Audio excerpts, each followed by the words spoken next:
Est-il si difficile de parler ouvertement de l'histoire africaine? L'islamisation du Maghreb, la colonisation, l'esclavage, l'Afrique du Sud, la coopération, le Rwanda, Cheikh Anta Diop. De quoi mettre un coup de pied dans la termitière. Il est devenu la bête noire des africanistes et de certains historiens. Avec une moustache digne de Gallieni ou de Lyotet, on en parle ce soir avec Bernard Lugan dans Libéré sur Parole. Il y a eu donc un délibéré qui a été rendu et qui nous indique clairement que voilà, donc Robert Faurisson et moi-même sommes condamnés à verser des sommes alors absolument indécentes. Hein, on va dire, voilà, on dépasse des milliers d'euros, donc je peux même plus vous donner la liste des condamnations. Pour moi, il s'agit de 100 jours à 10 euros en jour amende.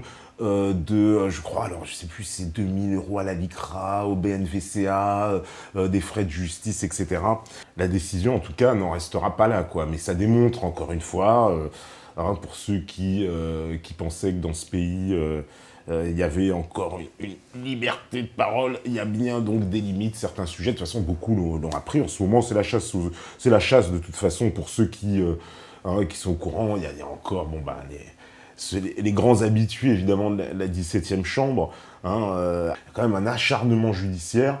On en est au stade où, de toute façon, voilà, vous l'avez bien compris, il y a évidemment des limites qui ont été posées par le débat.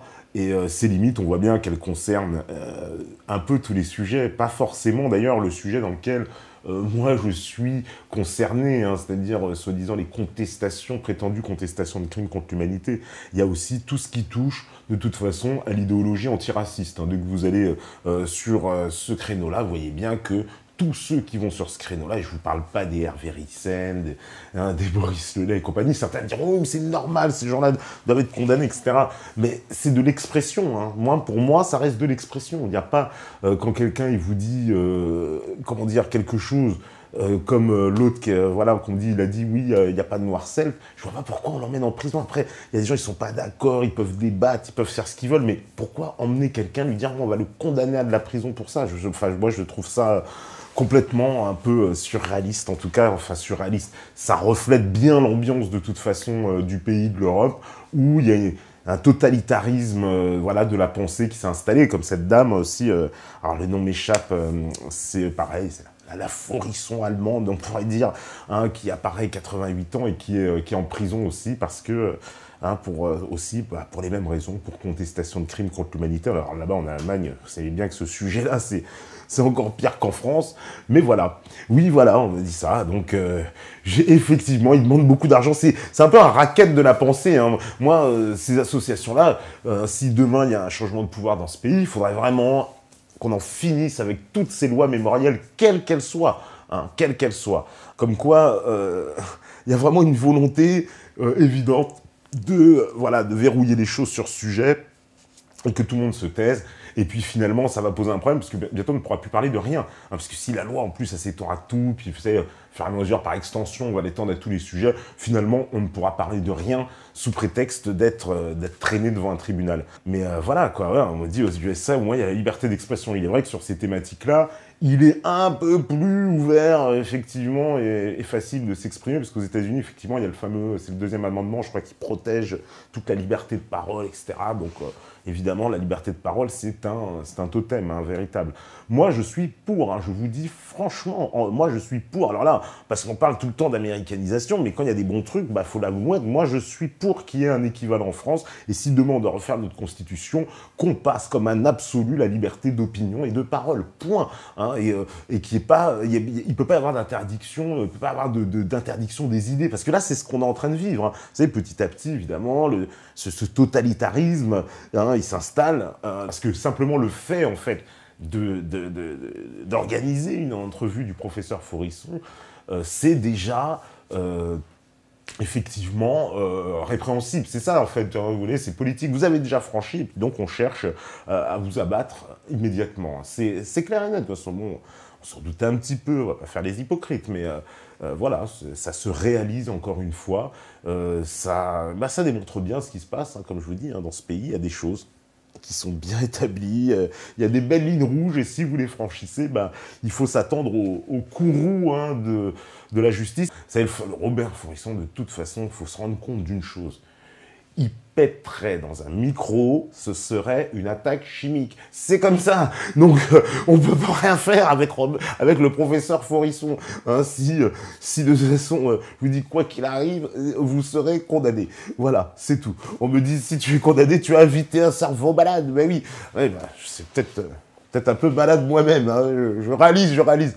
Ça, il faudra un camp de rééducation, probablement.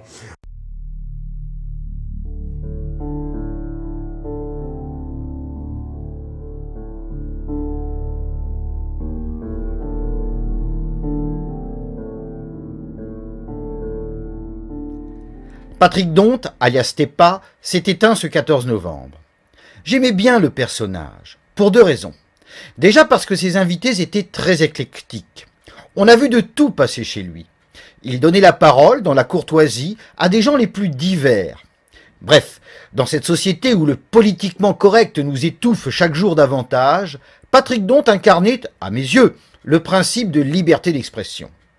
Certes, j'étais loin d'être d'accord avec tous ses invités, mais tous s'adressaient à un public demandeur, c'est-à-dire à des gens qui, parvenus à ce stade de leur vie, avaient besoin d'entendre les messages prodigués.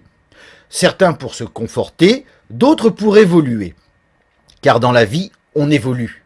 Patrick Donte en offrait un exemple. Voilà 20 ans, qui aurait pu croire que ce rappeur deviendrait une figure de la dissidence ? Preuve qu'il ne faut jamais étiqueter une personne de manière définitive. Beaucoup de gens évoluent. Cette évolution les pousse à rechercher et à écouter, à différents moments de leur vie, des discours très différents. Ces discours, il faut les leur donner quels qu'ils soient. Voilà pourquoi je suis un partisan de la liberté d'expression, et voilà pourquoi j'aimais bien Patrick Donte. On m'objectera que mon discours relativise la notion de vérité. Je pense au contraire que la vérité objective existe, mais que les chemins pour y parvenir sont très divers. Ils dépendent de l'histoire de chacun. Laissons donc chacun pérégriner sur les chemins et occupons-nous d'abord d'avancer nous-mêmes. La mort de Patrick Donte permet de mettre en pratique ce principe. La façon dont Alain Soral aurait réagi à l'événement suscite la polémique. Quand bien même aurais-je rencontré des problèmes avec Patrick Donte, je n'aurais pas réagi ainsi. À la place de M. Soral, je me serais tu. Mais son propre vécu le fait réagir de la sorte. Voilà tout.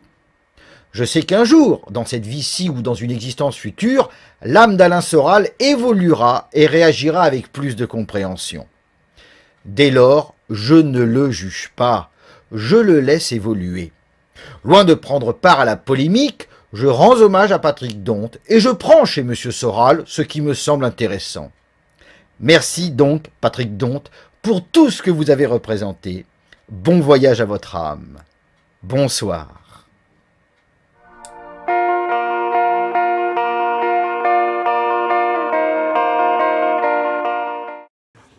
Nous, on va pas s'arrêter. On pense que voilà, c'est juste un totalitarisme de la pensée. On cherche à nous punir, à nous faire peur, à nous impressionner. Et tant qu'on pourra de toute façon s'exprimer, on s'exprimera. C'est tout. En tout cas, d'ici là, forcément, si vous écoutez ce message, c'est que vous êtes quelque part un peu la résistance. Ciao tout le monde.